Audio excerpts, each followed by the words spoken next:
What's up, guys? I'm Anthony. I'm Manny. And we're back with our final DCTV recap this season for the week of May 22nd, 2017. Season finale. It is our season finale as well as all the other shows. Oh, yeah. Season finale is going all the way around. Big week, big episode for us now to actually be able to cover 3 season finales in one shot. Yes. Exciting. Oh, yeah. Well, it's exciting for one of the finales, all right? We'll get to that. Yeah, we'll get into that. Yeah, we're going to go in depth. Let's do this. We'll start it off. Supergirl. All right, so to start, it's continuing the penultimate episode. Riot is still invading. They're really just destroying the city still. And while this is going on, Kara is basically making her plan to... well, actually, no, we start off with a fight. I'm sorry. Superman, Supergirl. Fra, fra, fra, fra, fra. Meh, you're my cousin, see? I'm going to give you these fisticuffs. Meh. Well, not if I give them to you first, see? Meh. So, the fight I thought was pretty epic, honestly. It was a really great fight. I thought it was a really well done fight. Like, they were smashing each other through cars. Kara through a car. What's it called? Like, they were just punching the shit out of each other. Then every once in a while they would realize they could duck, and they would duck. But, like, really the special effects looked really cool, where they were getting thrown through buildings, and then we had that brief little cameo from James. You forgot he was, like, for that one instant where they went through Catco, and he was like, hey! Whoa. Well, and I understand that because, like, he's so big on, like, I'm a hero, I want to be a hero, and yet the city is getting, like, laid to waste, and he's not out there as Guardian saving people. He's just chilling in Catco, bro. What the fuck? Well, Kara ends up knocking out Clark with the one-hit quitter. I gotta say, I mean, the fight was great. It was a really great fight, and especially for, like a TV fight. Yeah, it was an awesome face-off, dude. Awesome. They really overused slow-mo.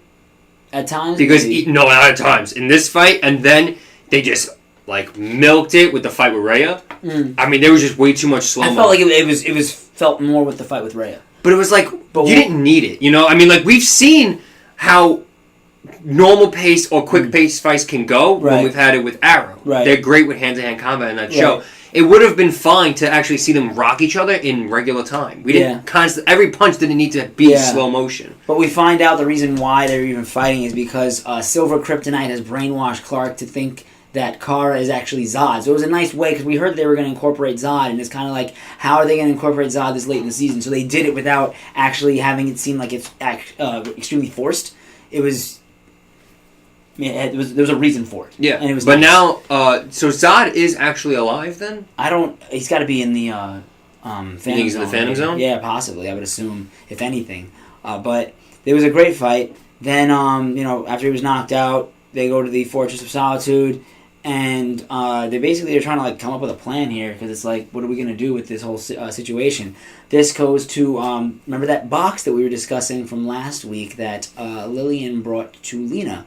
That, turns out, was Lex's invention, and it was actually meant to distribute kryptonite and cover the atmosphere in kryptonite to rid the planet, or at least the city, of all Superman, Supergirl. Yeah, any Kryptonians. Yes, any Kryptonians. And so what they try to do now was like, well, if we could do that for kryptonite, what if maybe we do it for lead? Do it for lead. Let's do it for lead. Because guess what? All the Daxamites gonna die.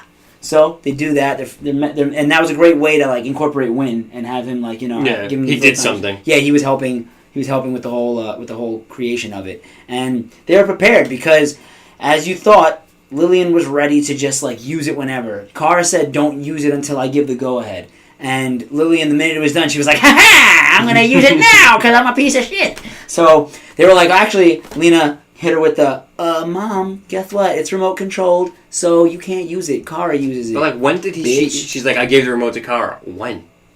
When did you do these things that you say you did? I don't know. Things happen sometimes that we don't see in these shows. But this led to a showdown with Rhea. And well, we have to state why it ended up at a showdown, because they went into the Fortress of Solitude's, like, database. Yeah. And pretty much they found this one thing from, like, old records. Yeah, in the archives. Yeah, Clark showed them archives. And it's called Dockham Or, which means pretty much battle to the death, fight to the death, where... Trial by combat. Like it's a trial by combat. And like Cisco did with Gypsy. Exactly, yeah. Every show has to have one, apparently. Yeah, except Legends hasn't had one yet. And it's something that the Daxamites apparently cannot, like, decline, Yeah. they have to do it. It's part of their culture and their religion. Yeah. You know what I mean? Yeah, it's as So- their, like part of their honor, Their creed, yeah. which we learned that Rhea doesn't have. Yeah. So, if Kara fights her, if Kara wins, the Daxamites leave, and if Rhea wins, Supergirl will concede and let her do what she's got to do. Yep. So the box was essentially a failsafe, just in case things were to go awry, and then let the lead. Which, if you really think about it, Kara then had no honor either, because if she lost, she would still kill them or make them leave. But it didn't come down to that. No. So Kara. Well, only because Rhea was a piece of shit first. Yeah, yeah. It was literally just who could double cross first, and it was, guess what, Rhea. Rhea, turns out she bleeds she bleeds kryptonite. What? She bleeds kryptonite. I have several points that I have to make after he's done. Kara got caught her with like a freaking hook. It was dirty. It was a nice shot. And then all of a sudden she's like, yes, make me bleed because I bleed what you can't have. Like all this shit. And she's like, I've been around kryptonite for so long. It's a part of me. And I was kind of like, okay, that's a little bit of a weird explanation as to how that's in your blood and that's all you bleed now. But see, the thing is that during this fight, it was intense. It was a cool fight. I felt like the Superman fight was actually better though, which is weird because that was the beginning, and then like you have like the finish, the climactic battle, and it wasn't as good, but it had its moments. It was still decent. And you got to remember that if she were to pull this trigger and have all the lead disperse into the atmosphere, Mon-El, he's got to leave because he's a Daxamite. They said that maybe he might have a little extra time because he's been in the sun for a few more months longer than the rest of the Which he did. invading. He did have a little bit more time. So he would have more time. But at the end, Rhea still kept the invasion going, even though she lost the fight, and she was like, "I'm a piece of shit. What did you expect, dumbass?" So this is still going on, and Superman's helping out, as is Jean. They wake him up from his coma. He sees McGann in his mind, and then it actually turned out that he was calling out to her. So when he wakes up a few hours later, she comes there with white Martian reinforcements, and they had a nice little reunion, which was adorable. Which I thought was pretty cool to have other white Martians come down and help. Yep, you know? Yep. When Babe brings the recruits to the fight, right? Yeah, it was awesome. You see these big ass white Martians just fucking smacking all these Guardians. Yeah, just get out of my face. I don't like you. And so Kara does have to pull the trigger. She does it. Beep. Everything disperses, and Daxamites start dropping like flies, and Rhea dies. And this is very sad because Mon-El realizes that he has to depart. I mean, I feel like they could have figured out a way. Listen to me. Save him. Season 1, her aunt and uncle had devices that were like badges that allowed them not to feel the effects of kryptonite and not be weakened by kryptonite. So if they have that technology, which now the DEO have, they took it from them, they have the technology to prevent the effects of kryptonite. Yet you can't create something to, reject the effects of lead, which is an earthly resource. Yeah. I mean, like you now know the ins and outs and workings of something to do it for an alien resource. Yeah. But not for an earthly resource. You can't do it. Wynn cannot sus. do it. Yeah, it was a little sus. And the reason why Kara pulled that trigger aside from the invasion was because Rhea actually apparently had hospitals, schools, and municipal buildings all targeted, ready for like destruction. Annihilation. Yeah, so say it with us, guys. Hashtag Vandal Savage. Because, you're targeting schools and hospitals now. Before it was just a hospital. Now it's multiple hospitals, multiple schools, and municipal buildings. You are a fucking savage. Rhea. Jeez. So wow. Mon-El ends up having to go. And you know what? Their goodbye was very, very heartwarming. I thought that it had all that magic. I am so upset because to me, he was the best character we had this season. And I'm not saying the others were bad. I so enjoyed having him on camera. Yeah, he was a great addition to the cast, and his presence was definitely felt in every episode. And in one season, his growth was like tremendous. Yeah. They really did a fantastic job with him, and I'm sad to see him go. I really hope he comes back. I'm sure they're gonna find some type of way that he can come back. But they get him in a ship that they had, DEO had it, right? I guess. I mean, it ended up, when they went to it, it was just in a field somewhere, so I'm guessing someone just put it there. So he flies off, but then there's like this wormhole happens, and which he seemed really surprised he looked about. surprised by, confused by, and he just like says, fuck it, I'm going in. And he just, like, drives right in. Yeah, no, I mean, like, you saw him trying to, like, do something. I mean, I don't know if those things have controls. I'm sure there's, like, a bunch of theories, like, it could have been a wormhole to the future, and he ends up meeting the Legion of Superheroes, like, you know, like in the comics when he fights alongside of them. Who knows? Hopefully we get that. We'll get some answers going into next season. But it was very heartbreaking because, honestly, Kara had to make yet another decision that had to be selfless, and I feel like this is the most selfless decision that she's had to make so far in the series. Yeah. I mean, she's always had to choose, you know, for the betterment of everyone else, but, like, I feel like not like this, not to this degree.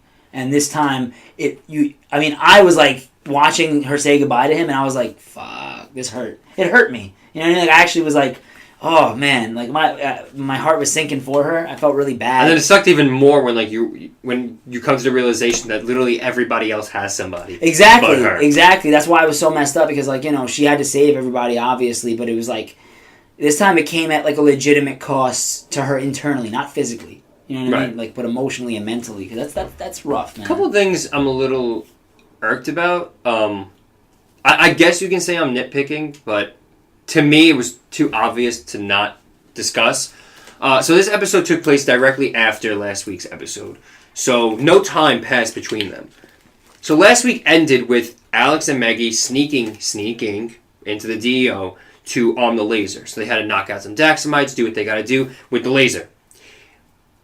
Superman's the one who destroyed the laser and then stepped up to Kara, which then began their fight this episode. So literally no time has passed. I'll say maybe 5 minutes, you know?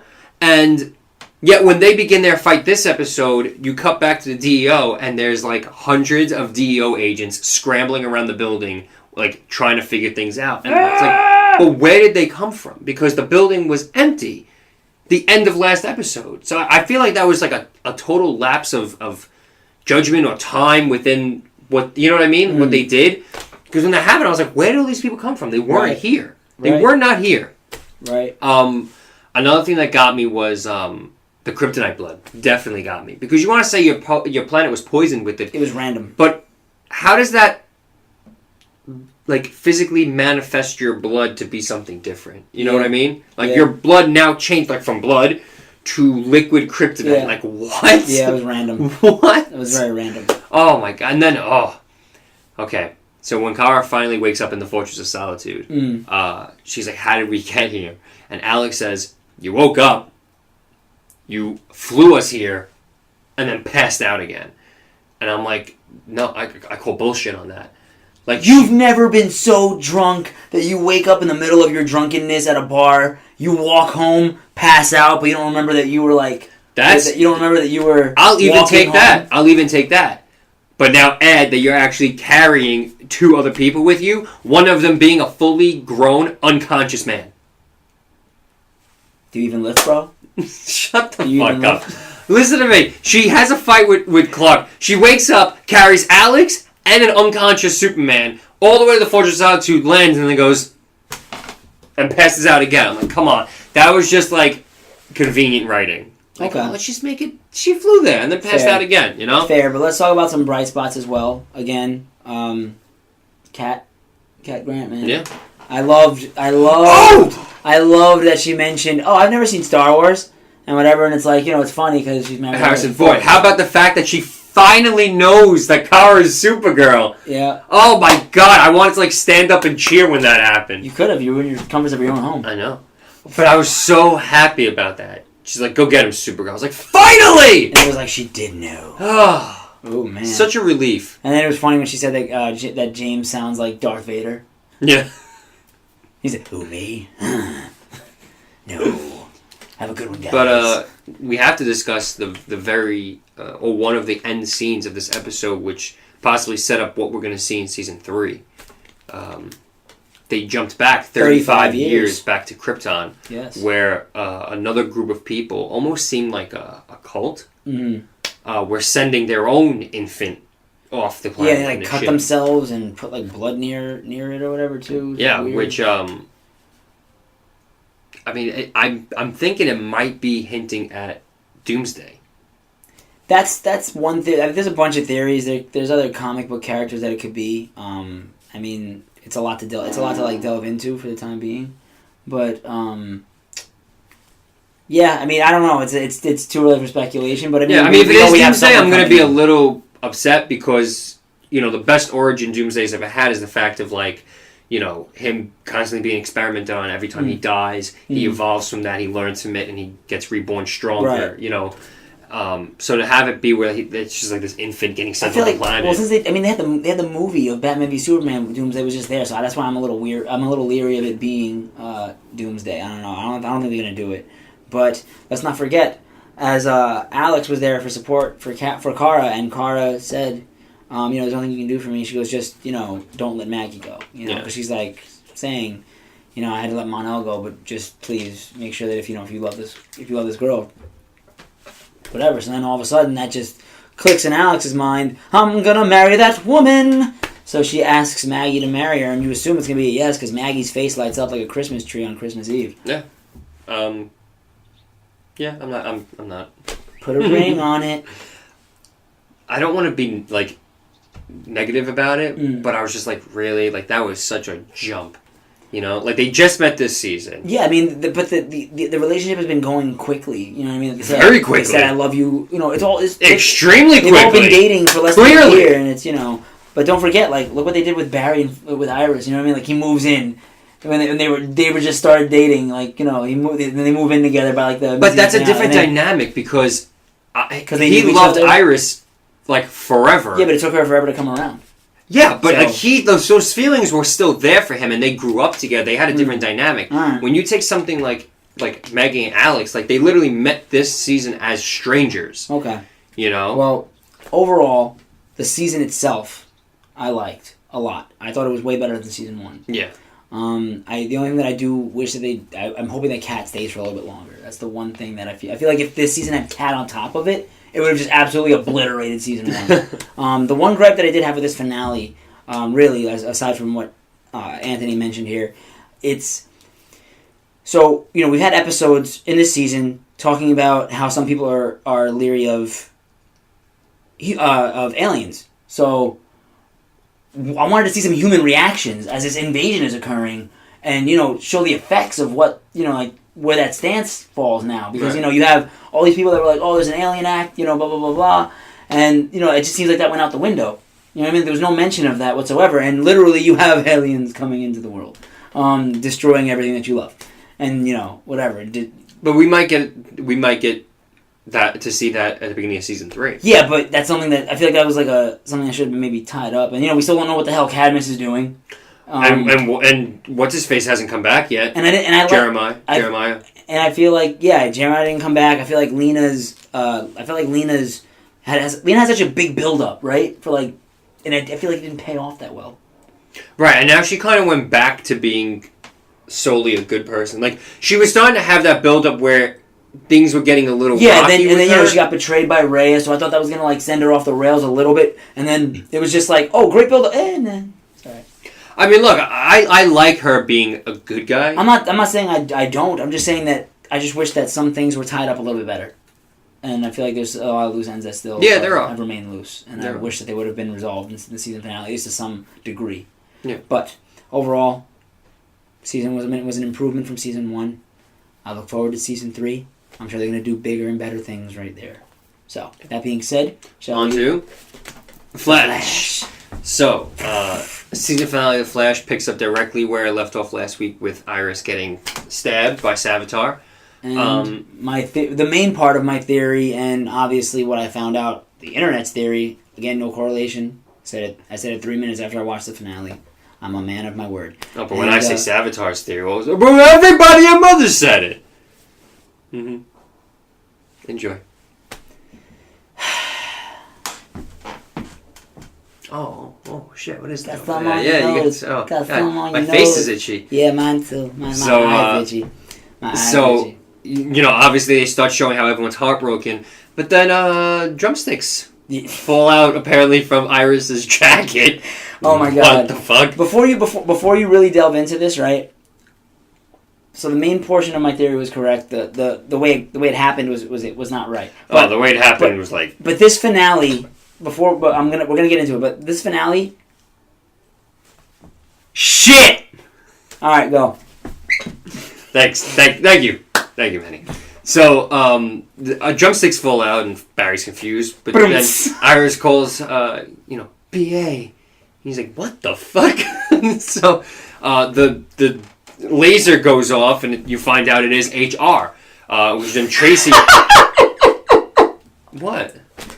It's just so stupid. What is? Because sabotage all of your memories. So yes, this is exactly what I was about to say. So then Tracy runs over because HR, but the thing is, it's like, that they share memories. That's why you wanted to try to not, stop him from creating new memories a couple episodes ago. Yeah. Because they share instantly.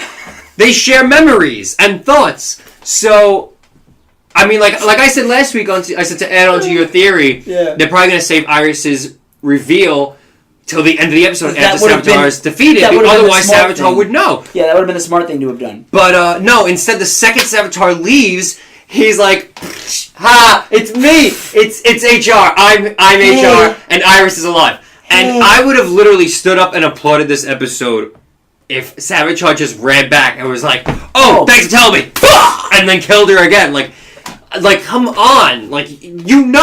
You know that Savitar has these memories too, so why would you do that to the point where they did show Savitar and he's like, something's wrong, Iris is still alive, I'm sorry, HR is dead. That was fucking stupid. That was stupid. It killed me. I mean, you sacrificed yourself, and then what do? You squander it! You ruin it! You literally just did this amazing thing that no one can ever, fault you for ever. No one can ever call you anything ever again because you died with honor. And then what happens?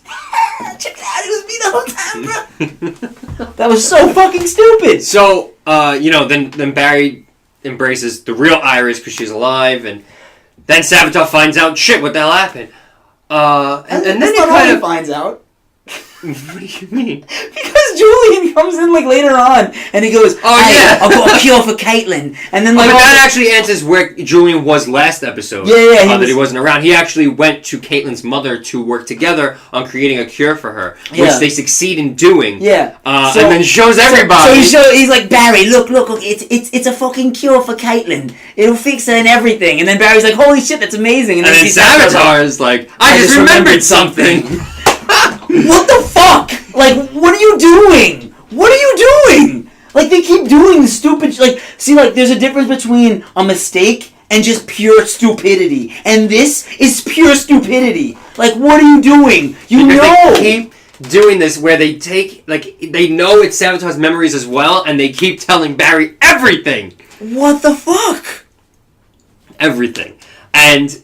it got to at that point he kidnapped Cisco because instead of having Killer Frost kill him, he needed him to. He stole the Speed Force bazooka, and he wanted him to alter it where it can do something different to the point where he wanted to be splice himself across all of time. Yeah, so he'll be there in the past, present, and he will exist every minute of every hour of every day, from the very beginning of time to the very end of time. He would just exist at every moment. Mm-hmm. And he was going to use the Speed Force bazooka to do this. And that's when he tells Cisco, that's how he gets him to do it, because he said, I won't kill you, but I'll kill her. And I just remembered something. They have a cure for her now. You can have your Caitlin back. And it's like, why do you keep doing this? I mean, like I said, that's just stupid, dude. I'm sorry. There's no excuse for that stupidity. 3 seasons in, you're still doing shit like that? Come on, man. Come on, man. But Barry said something to Iris about what Snart had said to him last episode, about not pretty much not fighting fire with fire. Yeah. It's not about who runs the fastest or hits the hardest. You would say not to fight fire with fire. So everything's cold. That's more mixed route. Yeah. Leonard, use fire with fire. Burn. I'd rather snow with ice, Mick. I'd rather inferno on top of volcano. Sorry. So, he says I have to stay true to myself, and I have to be a good person because that's who I am. He said to stay good. So his idea is to not fight Savitar. Instead, try to help Savitar, because now that Iris didn't die and this all happened, the time paradox is eventually going to catch up with him within a few hours. Yeah, how convenient. But they were worried because he can cause a lot of damage within those few hours. Yeah. So Barry goes somewhere, and Savitar meets up with him. He just talks to him About a childhood memory. says about a childhood memory, a very important one. He said it was the best memory he's ever had of his parents. And he says it, and then he asks Savitar, like, you know, what was the name of that town we were in? And he answered. So the memory was still there. Barry Allen was still inside there. He was there. And he says, you know, let us help you. We'll help you survive. You don't have to die. We'll help you. And he brings him back to Star Labs where everyone is. It was the funniest shit ever. Because literally, it's not like, oh yeah, this guy just totally just murdered our friend maybe an hour or two ago. And here he is, like, just... But Tracy had the right idea. She's like, I'm not helping him. He can rot in hell. He can die. Yeah. You know? But then they get wells, Earth 2 wells to Tony Tracy, which I feel is just like rubbing salt in the wound. Yeah. Like, you just lost HR, who you had these feelings for. So let's bring in a guy that looks exactly just like him. And have him to the point where she turned around so happy. He's like, I'm not HR. I'm not HR. Thanks. Awkward. So, yeah. And you know what was great, right? So, this is where it even gets even stupider. So, and I love the Flash, but this season just was not there. So, Iris, this man's been threatening your life for half a year, right? What does she do when he's just in the lab, just standing there?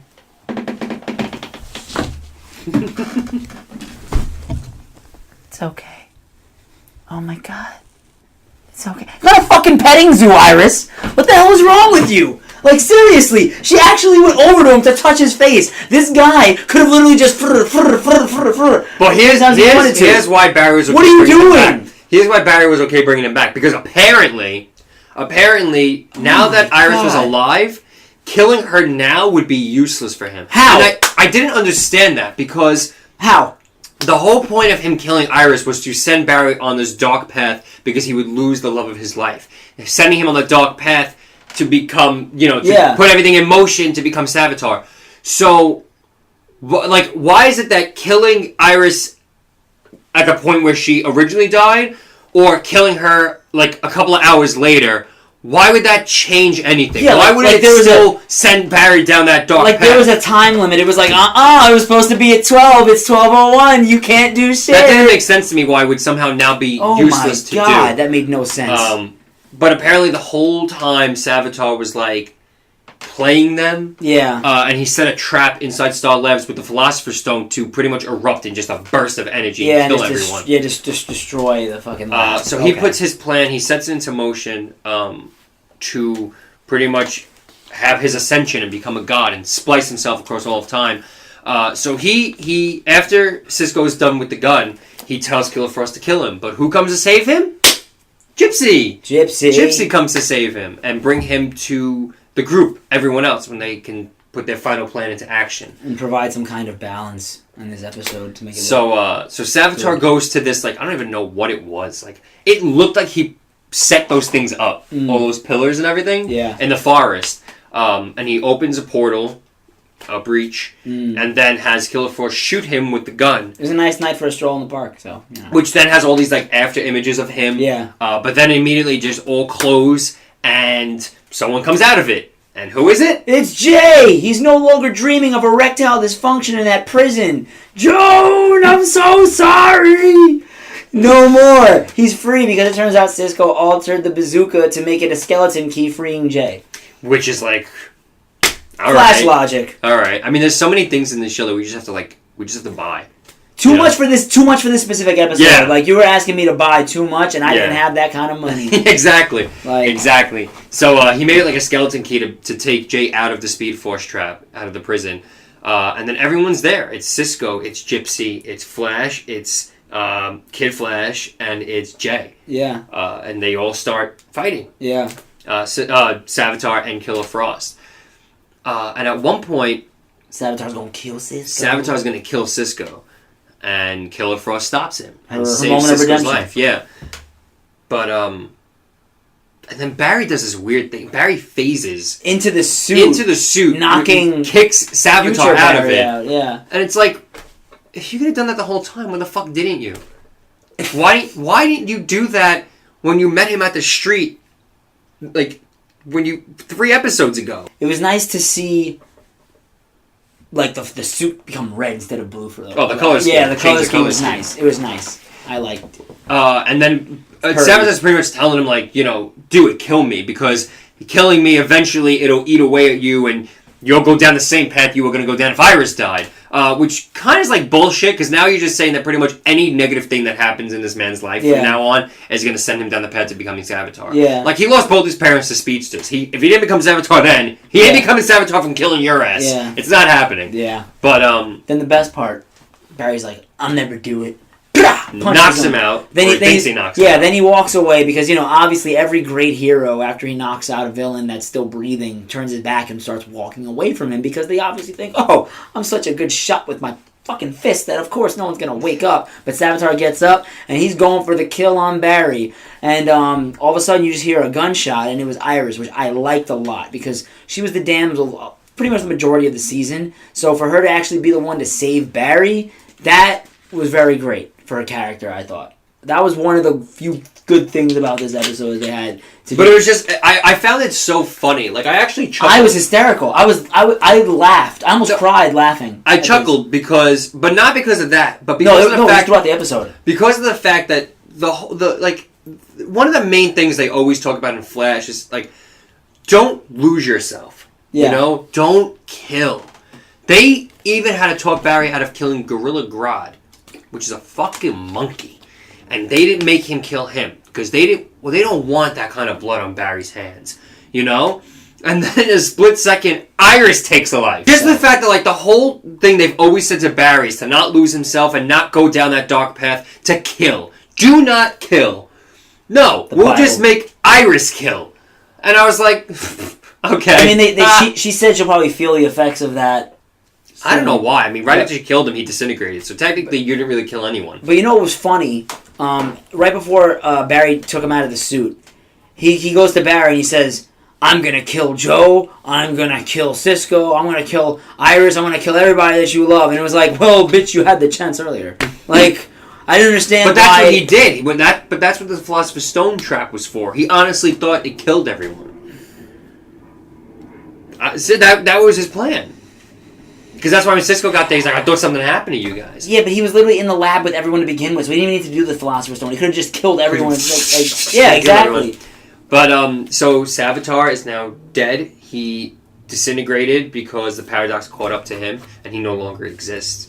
And he caught a bullet, too. That also helped. But, you know, I mean, every season of Flash so far has done something to set up the effects of the season after. There has never been one happy ending to a season. Yeah. The first one had the singularity in the sky. The second one had him going back in time and creating Flashpoint. And now the third one, just as everyone's calming down and everything's going well, a lightning storm. A very violent, fierce lightning storm occurs. And it's not any lightning storm. It is a Speed Force lightning storm. And it multicolored lightning bolts hitting the city. Central City. And...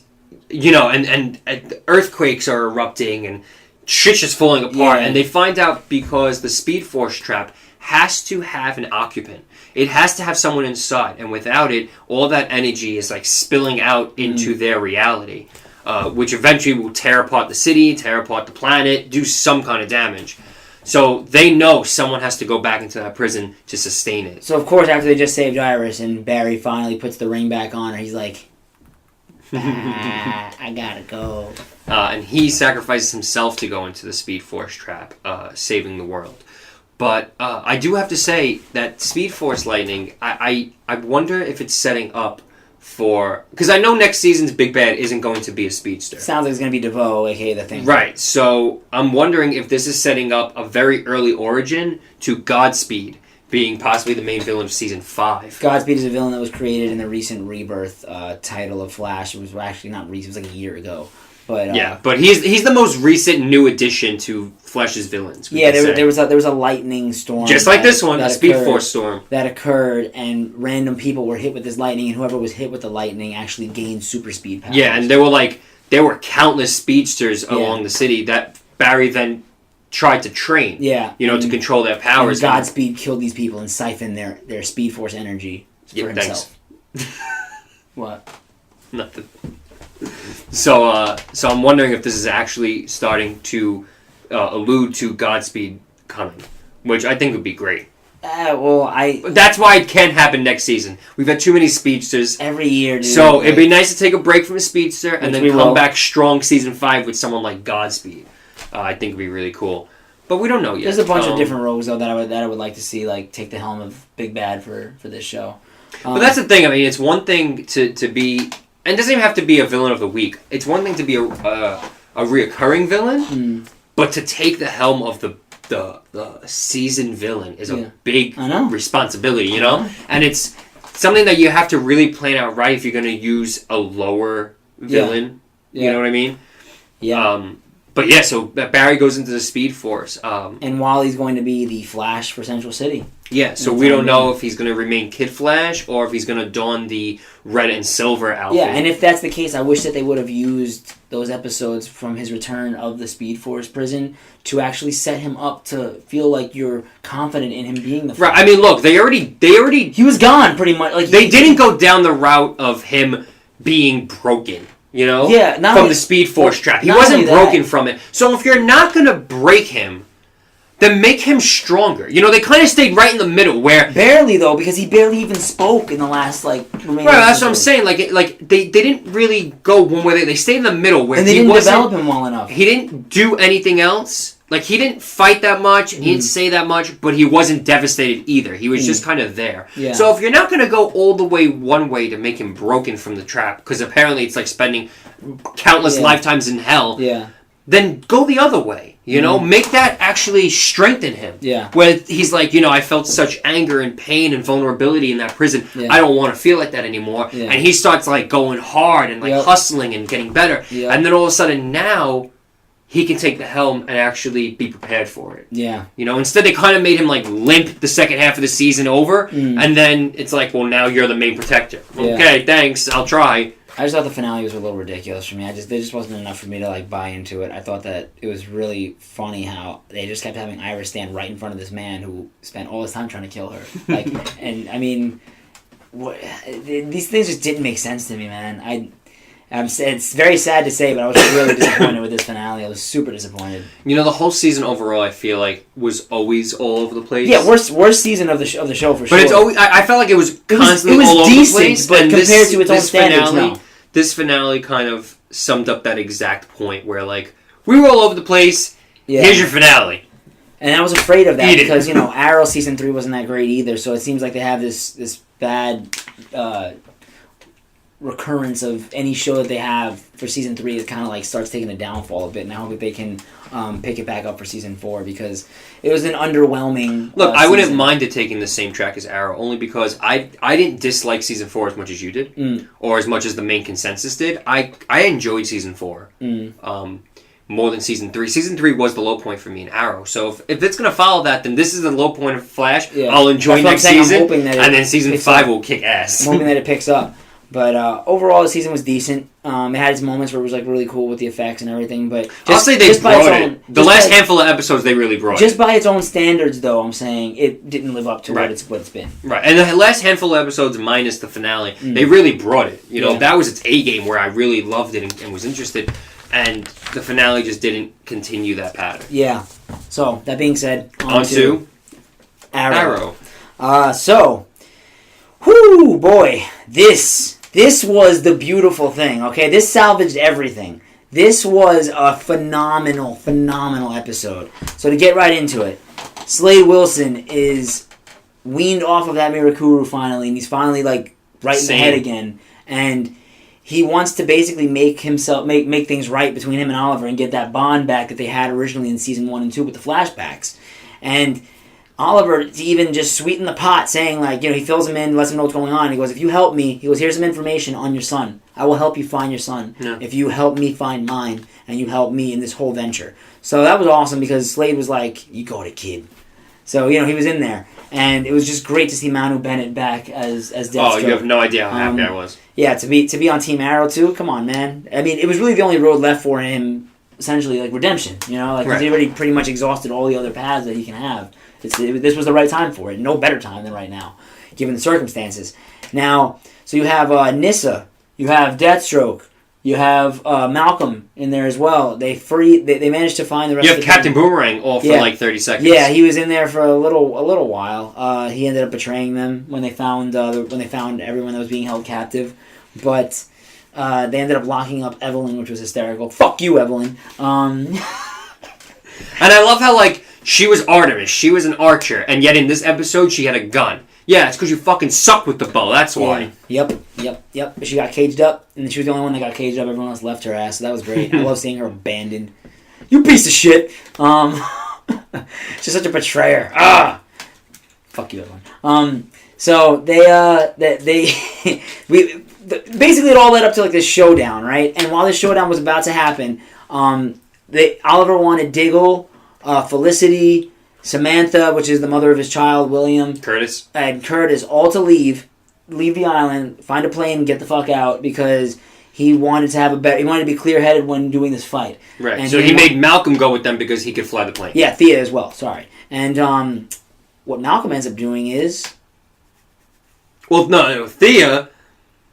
Are we talking about? Yes. Okay, so Thea steps on a landmine. If you guys remember. Season 1, and then when Oliver brought Thea to the island, there's still landmines, active landmines all over the island. Malcolm pushes her off and keeps his foot on there. Yeah, so that they can escape. He makes the ultimate sacrifice, tells them to go because Boomerang and Co. are on the way over, and he wants to be. He was trying to like right the ship basically with Thea, saying, I'm your father regardless of how you feel about me, and no matter what you think, I really do love you and care about you. And what better way to show that than doing the ultimate thing and dying for her. But I don't know if he died. I heard an interview where he said that he's not part of the Arrowverse anymore. So I don't know. That might have been his actual death. They could be wrong. You know what I mean? He could just be saying that for publicity. Then again, they're doing a lot to throw people off because we'll get to it at the end of this episode. But I went on to IMDb and looked at season 6, their cast, and right now the only person cast is Stephen Amell. So, they're really, getting dedicated for it. Yeah. But just the way they ended for him, he's been a recurring character all 5 seasons. Of course, season 1, he was a main character. Towards the end. Yes. And to have it be, that's his send-off, where you actually don't even see it happen, I felt was a little, that's why you can be leery about it, because you're like, well, I didn't see it happen, so it might not have actually counted. And the same way that, he pushed her off and stepped on it before it triggered, I feel it's the same way he could, pull Captain Boomerang onto it. Yeah. And then obviously he doesn't know what's going on, so he'll be like, what are you doing? Step off of it and blow up. So I'm hopeful that we're going to see him again. It's very possible. But and at the same time, we didn't see him at all in Arrow in season 5 because he was busy with Legends. So to see him the second to last episode of the season means that we might not see him again until the end of season 6. Yeah. But I'm hopeful for it. Yeah. So we'll see. They find out that they can't leave. The plane is fucked up. There's no way off the island, really. And on top of that, Chase actually supplied the entire island with hundreds of bombs. So there's a dead man switch. So basically, if he dies, everything goes up. Yeah. And while this is happening, they're figuring this out, there's a huge ass showdown happening between Nyssa and Talia. Turns out that Nyssa had a bunch of resentment for Talia because Talia left the family when she was of a certain age, and they knew that their father was misogynistic in the sense that he was never going to give he's never going to allow any of his daughters to be a demon's head because they're female. And so he goes, you left me there to be tormented in that basically shit show of a situation. And she's like, it's time that we settle this. And it was like, you got what you wanted. I did. And it was a great fight. All the fights were extremely intensely choreographed to perfection. It was beautiful. You got to see Slade take on some League of Assassin members. You had Oliver fighting Chase. You had the Canaries going at it, which was really dope. They even actually went to a stalemate because they screamed at each other. Yeah. And they freaking made themselves fly all over the place. And a really nice moment for Lance. He knocked out... Black Siren. Yeah, Black Siren, who obviously resembles his daughter Laurel. And she was going to finish off Dinah. And instead, you just see him fucking knock her in the head without looking. And it was like, finally, he overcame that thing of like, you look like my daughter, I don't know what I'm going to do. So that was a cool moment for him. And Chase wants Oliver so badly to kill him. Oh, so badly. He even tells me, he's like, where's my son? Where's my son? and he's like, I killed him. I killed him. I killed him. I didn't care anymore. Yeah, he said anything just to get him to kill him. Yeah, because he just wanted him to destroy him. And he said, finally, he goes, even if he is dead, I'm not going to be the man that you want me to be. I'm not going to kill you, no matter what you tell me. And when that happened... right before that point, he has Chase in a headlock. Where it actually mirrors... Because there was one point where they were really cutting quickly between the present day and the flashbacks with his final showdown with Kovar. Yeah. After taking out Kovar's tactical team. Yeah. And the helicopter. Yeah. That Kovar was in. They began mirroring the flashback where he had Chase in a headlock where he had Kovar in a headlock, in the same headlock 5 years before when they were fighting. And then when you see him fight Kovar, he does end it with the whole backwards neck snap thing. Yeah, you see in season 1 when he's like, no one can find out my secret. Right. But then when it jumps back present day, he has Chase there, and instead he lets him go. Yeah. And that's pretty much his last point of redemption where he's like, I'm not going to be that person anymore. Yeah, because he's saying he's done blaming himself for his father's death. After all these years, that's what it seems to be the thing that he was harboring still. And maybe why he's been so dark and grim, because he's still holding on to the fact that he feels responsible for his father's suicide. Obviously, have him save himself instead. And Adrian is just at a point of like, okay, you know what? Plan B. It disappears. There's a boat. Magician. Turns out there's a boat. And Oliver just manages. It was a really cool scene when he's running full speed off the dock trying to catch the boat as it's taking off. Yeah. He lands on it. It looked like it hurt, like on the ribs. But he hops over, and they have this showdown on the boat, which was really cool as the boat was going there fighting and everything. And it turns out William's on the boat. And Adrian pulls out William, and he's going to kill him. And he says, and at this point Oliver knows it's a dead man switch. Right. So he tells him, go ahead, kill me, and kill all your friends that are on the island. Or, don't kill me, and I'll kill your son. He's like, either way, I win. So this was a huge full circle thing where it made you think about the decision between Shadow and Sarah, Thea and Moira. Yeah. You know what I mean? Like it was, and you saw the heartbreak in Oliver's face. He was holding the thing. He was like, oh, he's like, not again. Like, you know what I mean? Like he was just like, I can't believe I have to do this again. So he pretends to put down his bow, and as he's putting it down, he lets the arrow go and hits Adrian in the leg, and Adrian's down.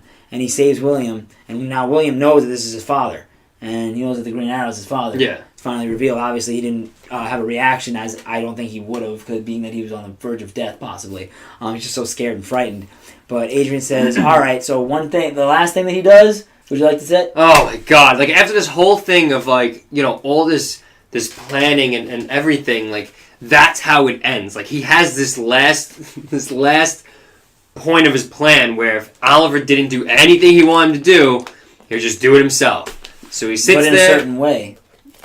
That was reminiscent of his father. Okay, yeah. The way his father gun to the head, and he was talking about, you know, your father killed himself right on these waters or whatever. And he's like, you know, William will be okay because he's younger than you were back then or whatever.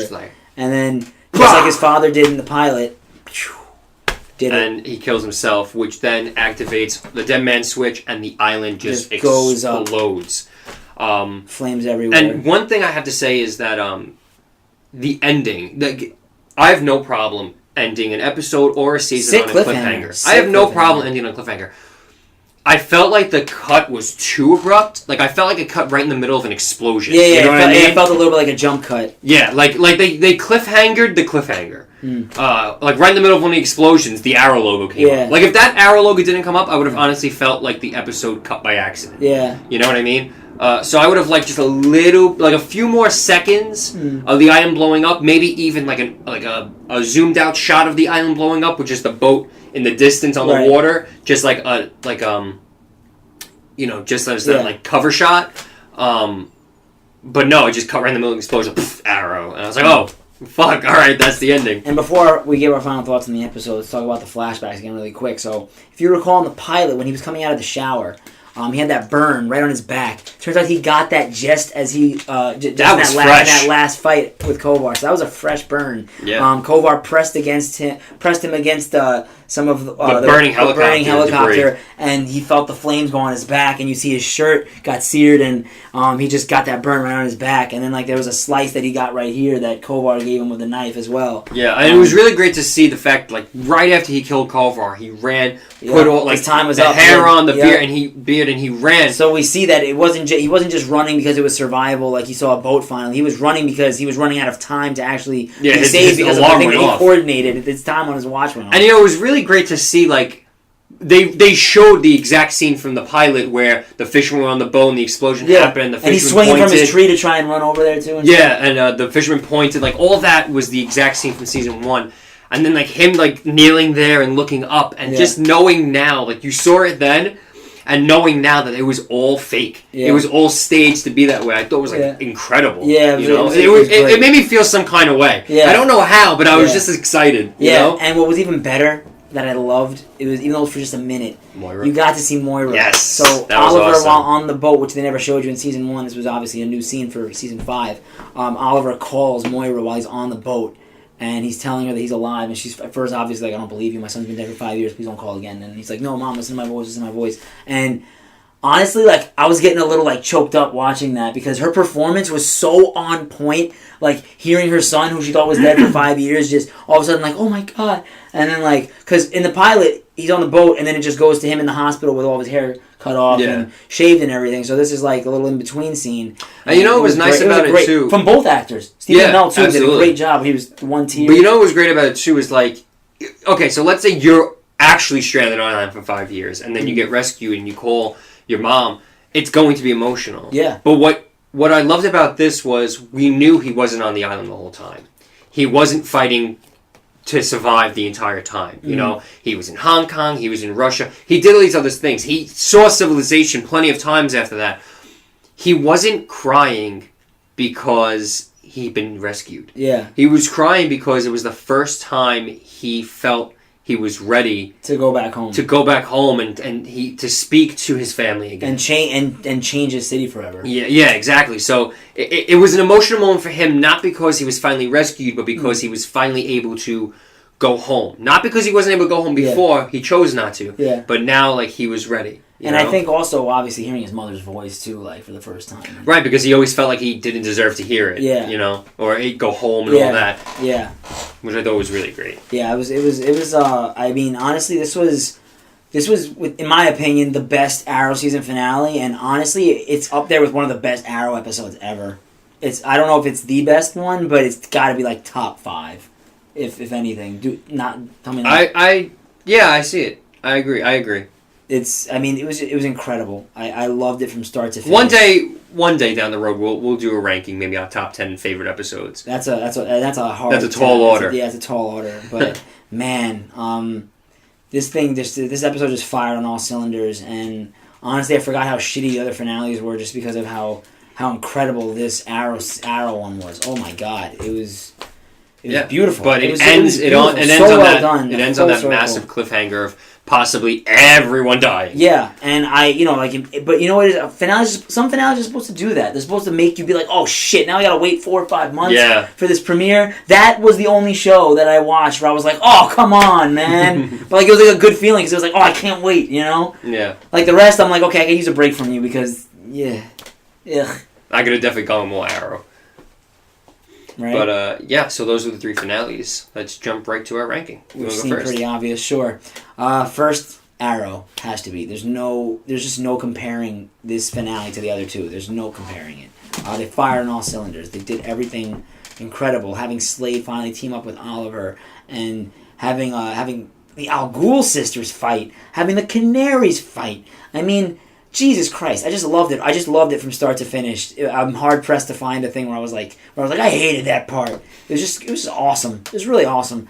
That being said, second, I'm gonna go to Supergirl. Just because it was less flawed in my eyes than Flash was. That I don't know what else to say.